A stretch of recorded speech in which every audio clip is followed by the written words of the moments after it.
Macca's Guides. Hey everyone, Macca here, and today's video is about a game called Hyperscape, Ubisoft's new Battle Royale game, which will be free to play. Now, if you're watching this video within the first few hours of it being uploaded, I'm actually probably streaming it live over on twitch.tv/Macca91 Productions. And I'll also have drops enabled, meaning that you can earn a code to the technical test of this game simply by watching the stream. You can come visit to learn more. Now, Ubisoft approached me to become a founder for this game. It gave me a little bit of early access. It allowed me to give you guys drops when you watch the stream and a little bit of my feedback on the game as well before it came out.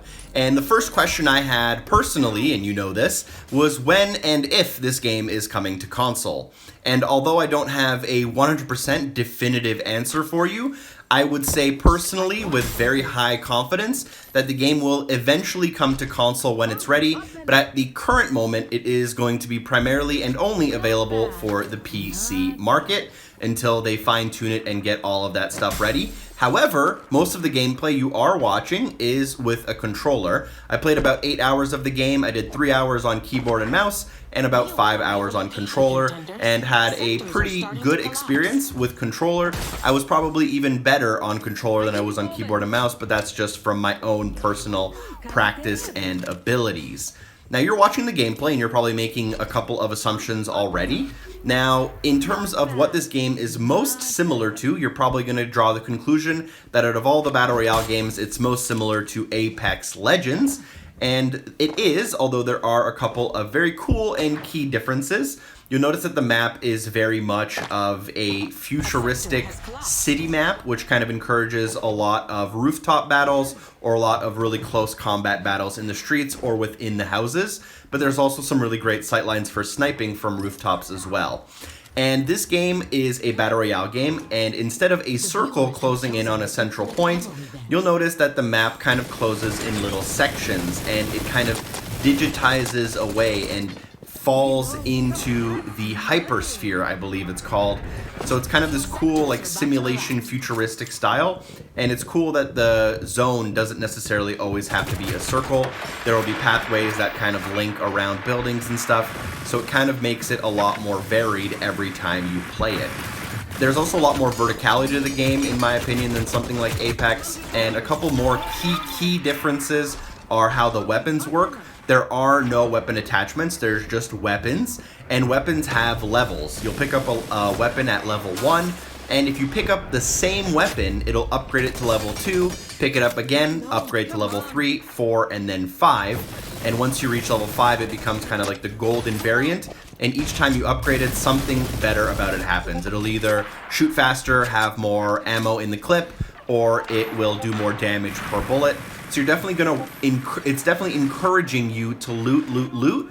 The more you loot, the better your gear will become. I found that a common problem in the more recent Call of Duty Warzone was that looting kind of goes out of the door within the first 5 to 10 minutes of the game. As soon as you get a loadout, it's pretty much useless to loot. Whereas in Hyperscape, I found that looting was useful throughout the entire match. So that's kind of one key difference, and another key difference is that at the bottom of the screen, you'll notice that there are two kind of actions that are triggered by the LB and the RB button. These are called hacks, and these are basically just abilities that you can pick up and you can level as well. There's abilities like being able to slam the ground, and this will damage everyone around you and push them back. You can go invisible, you can heal, you can give yourself armor, you can go into a ball to get around the map more quickly. There's a lot of there's a teleport as well. So there's a lot of little cool hacks, and you can kind of use combos with the hacks and the weapons that you have to make really cool combos. So for example, invisibility in a shotgun is really useful because you can lure someone into a building, go invisible, they'll walk right past you, and then you just shoot them right in the back. So that's just one of the combos you can imagine. And another thing that's pretty unique about this game is how it handles dying in the game. So in a lot of games you'll die, you can respawn, you can try to buy your teammate back, whatever. In this game, when you die, you become an echo or a ghost on the battlefield, and you can run around and help your teammates by pinging other alive players. But no one on the map can actually see you other than your own team. But you can work with your team to try to allow the people who are alive to kill others. So you're basically just being a support character at that point. And if there are any dead players on the battlefield, as a ghost or an echo, you can stand inside of their zone and be revived. But you can only be revived through the spot where someone else was killed, whether it be by someone on your team or not on your team. So it kind of makes these crucial points where when you do get a kill, a lot more teams will start running towards you to try to get those revives off, which makes it so that there's usually a lot of action once people start going down, and it makes people more aggressive, which was also a really cool difference in my opinion.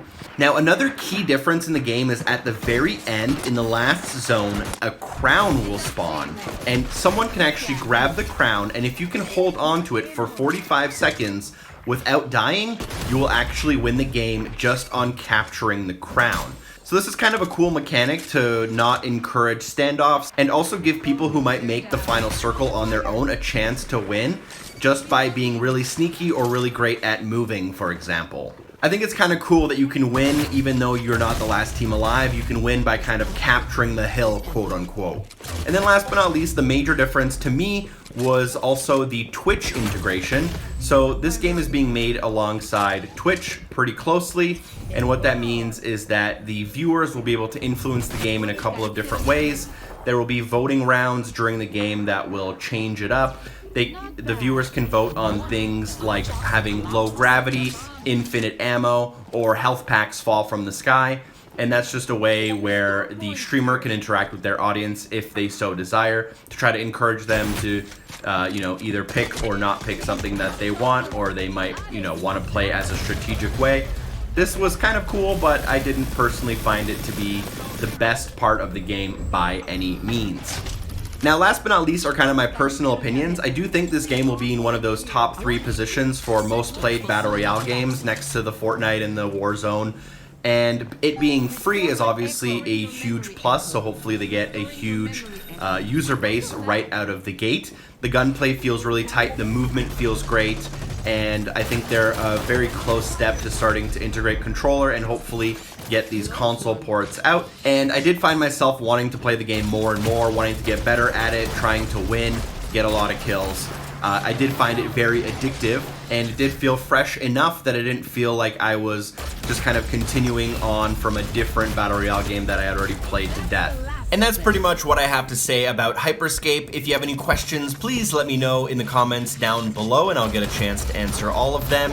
Drop a like if you found the video entertaining or informational. Share the video with a friend if you'd like to share the video with a friend. And a super special thank you to everyone on Patreon for supporting the show. Shout out to William Seaman, Mr. Hippo 11, Puffy Vins, and Elder Ghost. I'll see you soon. Peace.